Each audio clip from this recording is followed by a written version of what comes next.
ಅದರ ಬದಲು ನೀವು you are professional in one jurisdiction, ಅದರಲ್ಲಿ ನೀವು ಮುಂದಕ್ಕೆ ಬನ್ನಿ, ಯು ಸ್ಟಿಕ್ ಟು ದಟ್ ಏನೋ ಅದೇ ಸ್ಟ್ರೀಮ್ಗೆ, then you can do wonders and you can help the nation as well. So ಈ ರೀತಿ ನೀವು ವಿದ್ಯಾರ್ಥಿಗಳು you have to decide in advance ನಾವು ಏನು ಆಗಬೇಕು ಮುಂದಕ್ಕೆ ಅಂತ. ಎಲೆಕ್ಟ್ರಿಕಲ್ ಇಂಜಿನಿಯರ್ಸ್ ಆಗ್ಬಿಟ್ಟು ನಾನು ಸಾಫ್ಟ್ವೇರ್ ಇಂಜಿನಿಯರ್ಗಳಾಗ್ತೀನಿ ಅಂತ ಹೇಳಿದ್ರೆ that is got no meaning in it. Because ನೀವು ಒಂದು ಕಡೆ ಓದಿರ್ತೀರಿ, ಬೇರೆ ಕಡೆ ಹೋಗಿ ನೀವು ಕೆಲಸ ಮಾಡೋದು ಅಂದರೆ ಈ ಕಡೆ you are wasting your electrical one seat of electrical engineering as well as ಬೇರೆ ಕಡೆ ಓದ್ಬಿಟ್ಟು ಬೇರೆ ಥರ ಇದು ಮಾಡ್ತಿರ್ತೀರಿ. ಸೊ ಅದಕ್ಕೆ ಅದರದೇ ಆದಂಥ ಪ್ರೊಫೆಷ್ನಲ್ಸು ಅದೇ ಸ್ಟ್ರೀಮಲ್ಲಿ ಬಂದರೆ ಈ ಥರ ಅಪಘಾತಗಳನ್ನ ತಡಿಬೋದು ಅನ್ನೋದು ನನ್ನ ಪರ್ಸ್ನಲ್ ಅನಿಸಿಕೆ. ಮತ್ತು ನಾನು ಈಗಾಗಲೇ ಹೇಳಿದಾಗೆ ವಿದ್ಯುತ್ ರಿಲೇಟೆಡ್ ಇಶ್ಯೂಸಲ್ಲಿ ನೀವು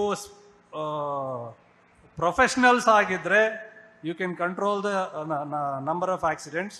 ಈಗ ನಾವು ಎಲೆಕ್ಟ್ರಿಕಲ್ ಇನ್ಸ್ಪೆಕ್ಟರೇಟಲ್ಲಿ ನಾವು ಸೇರಿದಾಗ ಮೇ ಬಿ ಒಂದು 40 ಜನ ಏನೋ ಇದ್ವಿ. ಈಗ ಅಟ್ಲೀಸ್ಟ್ ನಮಗೆ ಒಂದು 150-160 ಜನ ಇದ್ದೀವಿ. ಸೊ ಅದರಲ್ಲೂ ನಾವು HT ಇನ್ಸ್ಟಾಲೇಷನ್ಸಲ್ಲಿ ಕಾನ್ಸಂಟ್ರೇಟ್ ಮಾಡ್ತಾ ಇದ್ದೀವಿ. HT ಅಂದರೆ 11 kV ವಿದ್ಯುತ್ ಆ್ಯಂಡ್ ಅಬವ್, ಅದರಲ್ಲಿ ಕಾನ್ಸಂಟ್ರೇಟ್ ಮಾಡ್ತಾ ಇದ್ದೀವಿ. ಆ ಥರ ಸ್ಟ್ಯಾಟಿಸ್ಟಿಕ್ಸ್ ನೋಡಿದ್ರೆ number of accidents occurring in 11 kV installations are very less, virus MV ಇನ್ಸ್ಟಾಲೇಷನ್ಸಲ್ಲಿ ಜಾಸ್ತಿ ಆಗ್ತಾ ಇದೆ. ಸೊ ಹಾಗಾಗಿ ನಿಮ್ಮ ವಿದ್ಯಾರ್ಥಿ ದೆಸೆಯಲ್ಲೇ ನೀವು ಡಿಸೈಡ್ ಮಾಡಿಕೊಂಡು ಇಲ್ಲ ನಾನು ಎಲೆಕ್ಟ್ರಿಕಲ್ ಫೀಲ್ಡ್ಗೆ ಹೋಗಬೇಕು ಅಂತ ಏನಾದರೂ ಅನಿಸಿದರೆ ದಯಮಾಡಿ ಮುಂದಕ್ಕೆ ಬನ್ನಿ.